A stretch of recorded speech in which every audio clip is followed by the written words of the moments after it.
Well, very excited to be here today, and it's great to be in front of y'all and have you in here. You've been good to the university, good to myself, good to the football team, and we thank you for that. We know you have to do your job, but appreciate the way you do your job. We're excited about this season getting started up.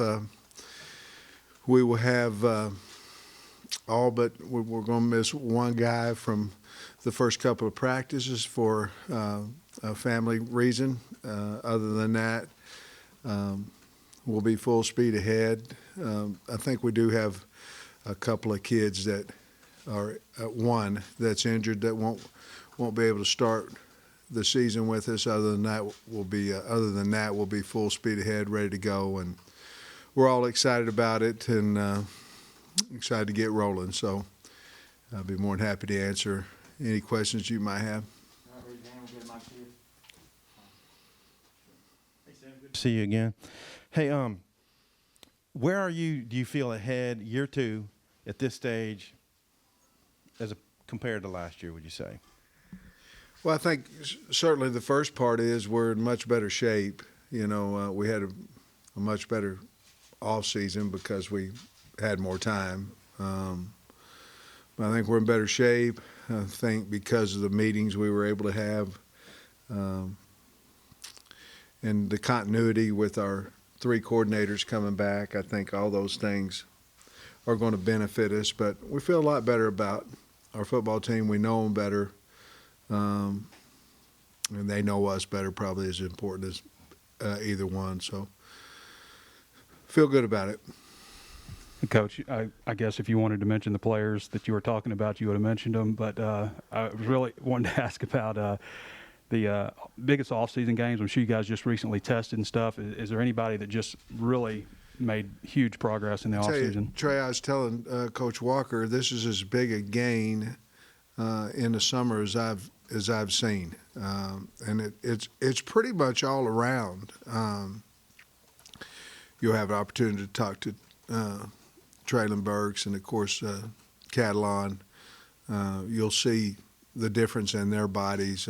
It's kind of all around. I don't know the marks that we set, but there was a significant gain in strength, weights where we needed it. We have a 5-pound radius. In other words, we pick, not for the head coach, but for everybody else, we have a 5-pound radius where they have to stay within 5 pounds of our target rate. And we were over 90% of those guys that did that. It has to be either 5 below or 5 ahead or 5 above. I have no qualms about Marco Avan. It's had some surgery, and his foot's not ready. And that would be the one young man I was talking about as far as won't be quite ready to start the season. I guess kind of where are you as far as backup quarterbacks, and what are you looking for out of that position? Well, I think there's a battle there. Obviously, KJ Jefferson is one going into fall camp. And then after that, I think obviously Malik Hornsby is sitting right there at 2. I think John Stephen Jones, we talked about it yesterday. Obviously, they're all going to compete, but I think we have to make sure who our 3 is before we decide whether they're going to be able to compete at that level for the 2 spot. And so we're doing reps accordingly to that, but you've got, several guys right in there with Renfro and Coley and John Stephen Jones, those guys right there. We've got to find who is our solid 3 first, and then we'll let them go attack the 2 spot as well. What's wide receiver looking at beyond Burks, Coach? Well, Davion Warren is a guy that's healthy. He's looked well. He's looked good. I think we're going to watch his rep take, just on that injury that he had. Certainly Trey Knox, Morris. I've liked at least in the workouts, the weight room workouts and the running.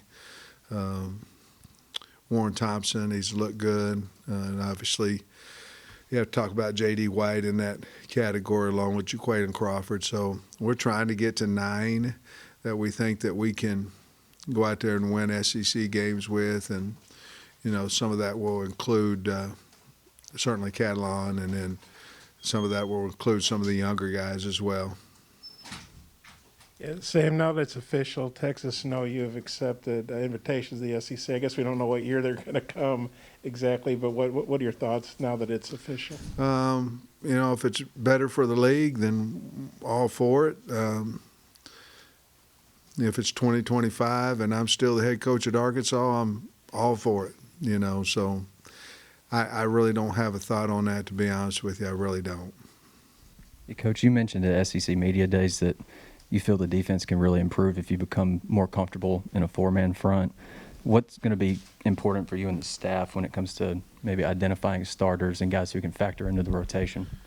Yeah, I think that's a big deal for us. We're trying to find our best, first. And certainly we've added 3 guys in the transfer portal that we feel like are certainly going to compete for those jobs as well. But I think the defensive line, in a nutshell, has improved tremendously this summer with their size. You look at Zach, and Zach Williams is, he's 260 now, where he's getting knocked around about 228, 225 last year. And I can go on and on about specific guys as far as their weight gain and their strength gain. That room's got to get better. They know it. The first thing, they have to be consistent in their work ethic. I think that's getting better, but they need a leader in that group that's going to lead by example, and hopefully we'll find that from tomorrow on. Hi, Coach. I know you're not really wanting to comment on Texas and OU coming into the SEC, but since Texas is on the schedule this year, I wonder if you could give a couple of comments about starting off with those 2 Southwest Conference teams. And as you mentioned, I think it was at, media days that, the older folks are really fired up on that. And, I got in trouble for saying older folks. I know. How about the players? But I'm not no young chicken, and I don't feel like that's not a compliment. But the old Southwest Conference rivalry means a lot to the people who's followed the program for a significant number of years. How about that? That sound better?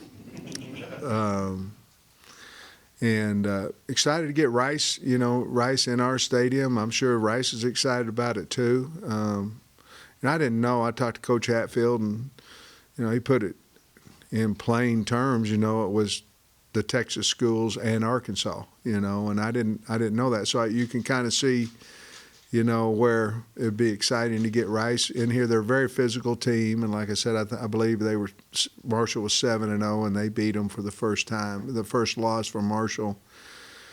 They're very physical on both sides of the ball, and they do some things defensively that are going to be difficult for us. A lot of movement, and then Texas. Like I said in media days, I thought Coach called, when he was at Alabama, as good of a football game offensively as you could, and the national championship game. And we have a lot of respect for the Texas program. I know everybody's excited to get them in here in our stadium, including us. And but that's certainly week 2. The Texas game won't be near as significant if we don't go beat Rice, and that's the objective right now. Hey, Coach, I was curious about any position moves, whether that you might be able to fill us in on, whether it's a guard to tackle or safety to corner, or maybe some of the young guys you're going to look at a different spot. Trey, you're not offended if I call you Trey, are you? Of course not. You can call me Sam too if you'd like. I don't get it.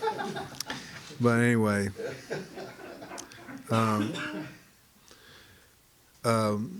I'm thinking here. We've moved Zach Zymos, but I think we did in the spring. I can't really think of anybody that we've moved positions. Rocket Sanders came in as a wideout. Y'all know we moved him to running back.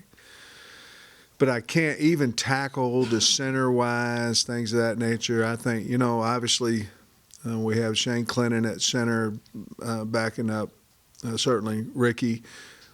We will, I believe you have to be deep at center. Them and the quarterback's the only ones that touch the ball every play. And I think you have to be deep at center. And so, certainly Ty will get some looks there, but he deserves the opportunity, which he is starting day one at right guard. He deserves that opportunity as well. But finding that backup center will be a big deal. I know that's not the question you asked. I can't remember anybody that we've moved, Trey. I don't want to lie to you. Maybe we did. I just can't remember. Coach, you can call me Clay. It's all right, too. Okay. When you think about improving the running game, how do you do that in camp? And you have 2 scrimmages, but what's the key to getting it both sides of the ball, stopping the run, being able to run it? Well, I think a big part of it is familiarity with your offense. I think anytime, you look at your team and you go, well, they got better at this as the year went on. And that's just, to me, that's getting the right people in the right spot, being familiar with your coaches, things of that nature. But we have to do a better job coaching the offensive line, the tight ends. Certainly our backs have to break more tackles, things of that nature. But we're going to have a big emphasis on 3rd and short throughout the camp. And we're going to have a big emphasis on being able to run the football, as in, you hate to take a read away, but, for the quarterback where he can throw it, but as in we're going to run the football. The defense knows we're going to run the football. We're not going to try to throw the slant behind it or anything. We're just going to turn around and hand it off, see what we can get accomplished. The only way I know how you do that is you go practice it, and you do it with bigger and stronger players, and that's what we have returning. Sam, I know Tyquise Crawford missed some time in spring. I assume you're expecting him ready to go for camp. And where do you see him fitting in on the offensive line, both this year and maybe in the future as well? Well, right now on the depth chart, he's 3 at right tackle. And ahead of him is Marcus Henderson. And so we expect him to battle for that position. He certainly has the tools. He had no chance, honestly, last spring. He just wasn't in good enough shape. And but I feel like he's learned the offense much better, and he's in good shape. So we're expecting him to compete for playing time. Hey, Coach. Question, as you look to the secondary and just getting faster back there, the battles that you're anticipating during camp, and then leadership from Jalen Catalon, and then at the linebacker spot with Grant Morgan making that defense better back there? Yeah, certainly Jalen is the leader of that group, but Simeon Blair is certainly a guy that has great leadership qualities just because he works so hard. I think there's going to be some battles at corner. I think Day Bishop has a big-time opportunity to start for us, but he has to earn that. I think him and Clark are going to have a battle there. Kyrie Johnson, certainly over there with Mo Brown. Those are battles that I can see as we have to figure out who our best is. Certainly Barry and Coach Carter have done a good job of mixing and matching back there. We had to do that last year because of COVID. We found out it works for us. Basically you're trying to find your 4 or 5 best secondary players depending on what the front looks like for us on defense. And so I think that's probably our biggest battles right now. Chavez has an opportunity. Miles Slusher would have an opportunity. But right off the top of my head, that would be where our biggest battles are. We're trying to find our 2 best corners would be the first thing. Yeah, Sam, I think Holtz called me like Brad and Greg and Tom my first year on the beat, so I appreciate that you know my name. Is there anything in particular you're looking for this first week, either, from pace or just anything? What are you looking Yeah, for? I'm really looking for team leadership. I want to see the team push each other, and the more the team can control the tempo, the strain of practice, the better football team you're going to have. We'll certainly have our expectations, but you'd like for the expectations to be met by the players. And that's when you have a pretty good football team, and they feel like they own the team. And so that's probably the number one deal, because coming out of the spring and coming out of summer, you felt like the team was getting ready to take its ownership of themselves. And then that becomes belief, and a lot of certainly confidence comes out of that. So that would be the number one thing. Defensively, we have to be able to get the offenses we're playing behind the chains. I think that's the biggest thing for Barry and them is, quit getting into 2nd and 5 and 2nd to 6, and let's go to 2nd and 12 and 2nd and 10. Give ourselves a little bit better chance. Certainly 3rd downs, getting off the field was a big part of that as well. And then on offense, we're going to make a big deal, as I said, about running the ball on 3rd and 1, 3rd and 2. We certainly have to get better at protecting the football. So in our practice schedules that we made, there's quite a bit more emphasis on 9-on-9 type of pocket pass protection. If everybody in the building knows you're going to throw the football or run a draw, so does every defense we play, and we have to be able to protect it. We can't continue to give up the sacks that we did last year. And sacks happen for a lot of different reasons. It can be a line, it can be a back, it can be a quarterback, it can be receivers not getting open. But sacks, as we all know, are negative plays, and we have to get rid of those. And so that'll be a big emphasis for us over the next 25 practices.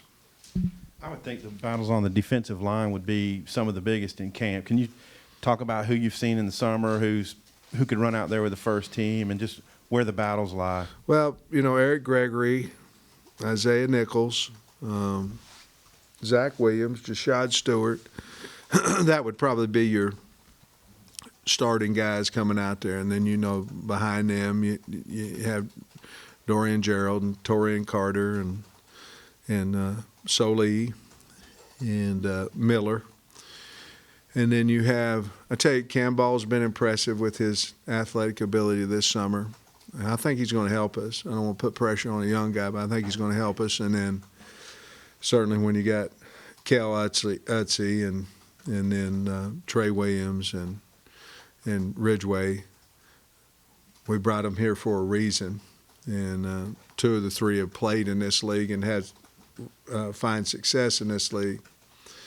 So last year we played a lot of 3 down because that's what we had, and hopefully we can get into more 4 down defense. And but we've got to find that out. The way we practice is, we have 2 fields going basically all the time, and so I think we're going to be able to find out whom we have fairly fast, and certainly we're not going to bring a guy in from a transfer portal that we're going to start him day 1, but if he's a good player, it might be day 2.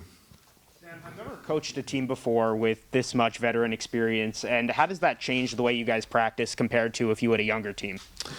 No, to answer your question first, I don't know. There's not many teams, in the country that ever bring back 19 starters, and I wouldn't imagine. I think Kirby said it. We have 23 seniors. We have probably the most seniors coming back, counting super seniors and regular seniors for not a better word that I've found on it. But, no, I really haven't.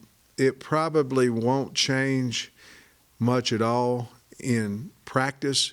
It might change a little bit of how we scrimmage.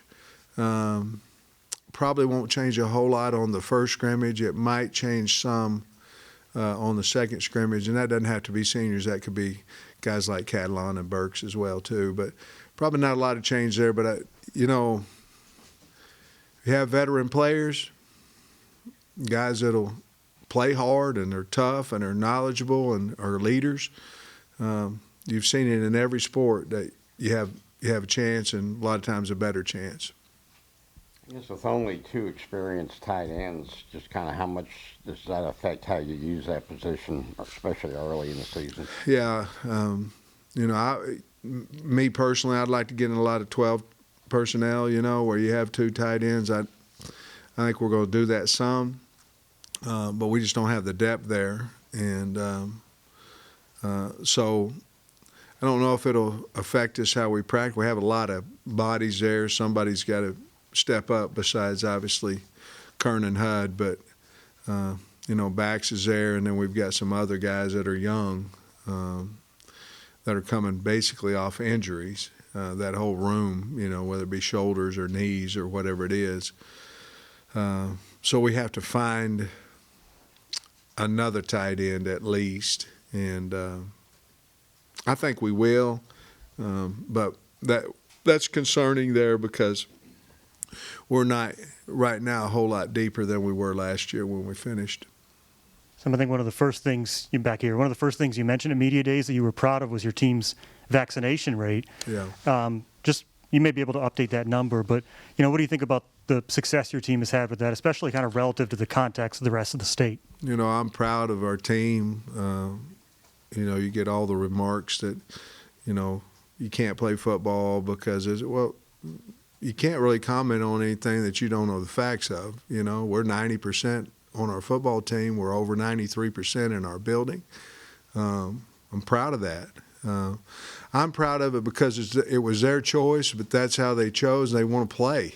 You know, last year our team tweeted out, we want to play. Well, we didn't have the opportunity to get the vaccine. There's not a whole lot we could do about it besides the masking and the 6 feet. And there's a lot we could do about it. I didn't mean that, but we didn't have the vaccine. And so I'm very proud of our team. They want to play football, and they weren't forced to do it. That was their choice, but proud of our staff. I mean, it's going on in the NFL right now, and I hope there's a day, hopefully soon, that we can get where we don't have to talk about the vaccine, that we found a way to figure it out. But certainly it's not that way today as I'm looking out here at all these masks, you know. Coach, Sam, you guys work so many people at punt return, kick return, it was kind of hard to keep up with. Have you guys pared that down any heading into camp here? We pared it down to whom we think can do it, yes. But, Trey, we have some new guys, you know, that did it in high school and did it at a high success rate and have speed and have that moxie, you know, that you want back there. So it'll probably take us a few days, maybe a couple weeks before we settle in on who the guy is. But we do have some young guys that we want to look at, and of course we've got to get to where we're stealing first downs on returns or touchdowns. And right now, is that Frogger or no? It's the little guy Mario. Yeah, I used to spend a lot of quarters on that. Don't do that, kids. But anyway, that's the answer to the question.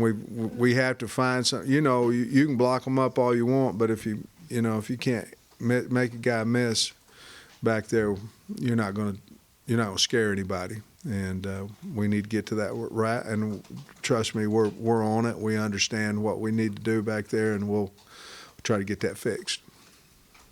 Coach, what's the mindset of this team as they head into year 2 under you? Yeah, I love them. I mean, I love the team.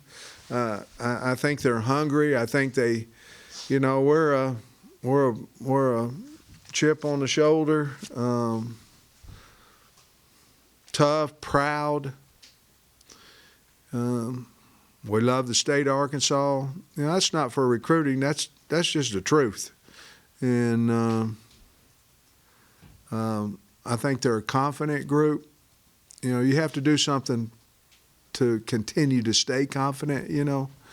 You have to have success in whatever way that may be. I've said it before, I thought going in at halftime against Georgia last year, even though we didn't win the game, built some confidence in our program. You know, hey, we can do this. And, you know, bottom line, you put two halves together, what may happen. But I love the demeanor of the team. I like the new guys that we brought in, the transfers and the freshmen. And I am very proud of the new coaches that we brought in. And I don't know if it's fairy tale land in there, but it's pretty nice right now. We're going to do three more. Hutch, Troy, and then Tom will wrap us up. Yes, Sam, last year, this time, I don't think very many people knew who Grant Morgan was, and then he went on to be an All-American. Is there anybody you've seen during the spring or summer workouts that maybe we're not talking about that could maybe surprise us? Oh, man. I think y'all pretty much talk about everybody. That's a hard one. That's a good question, but it's a hard one. I don't know really how to answer that. We have to find a second team. We got to find a number 2 running back, and whomever that is, I think we'll talk a lot about him. Hey, Coach, you were thrown into a pretty tough situation last year, adopting an SEC losing record, first season, and then you also had COVID on top of that. I can only imagine how stressful that was, but I'm curious going into year 2, what's the most stressful part of your job right now? Well, to answer that first part of it, all that stuff, but I was the head coach at the University of Arkansas, so that made it all very much worth it. But this year going in is obviously the unknowns of COVID wears on you somewhat. Not a whole lot, you know. We're very well prepared. Our staff is very well prepared. I love what we're doing in our 25 days. That we have 29. We've already been kind of through last year in the non-padded walks, and you know, so the spider days, you know, the 7 spiders, and I mean, we think we can get a lot of work in spiders. So I'm really not too concerned about a whole lot of things, except we had to find some positions, and it may not be just totally the starter, but I think we talked about the returners. I mean, those things are big for us, but they're not concerning because I think they're on our team. We just have to make sure we get the best one or 2. Coach, I wanted to ask you about 2 guys in their springs, Keytron and Davion Hunt. But I had another question, and it was this. When we played, you lifted weights and you ran post-practice sprints. But conditioning has changed a lot. Do you not have to run as much because you know how much sprinting they're doing in practice? Has that changed, and what do you think of the new style of conditioning, I guess? Well, we don't ever condition our guys because we're mad at them, you know, because you're trying to get them into shape, but yet you're punishing them. You know what I mean? Back whenever we ran, it was like we ran a gazillion 100 meters, and it was, or not meters, yards, and it was because we had a bad practice. You know what I mean?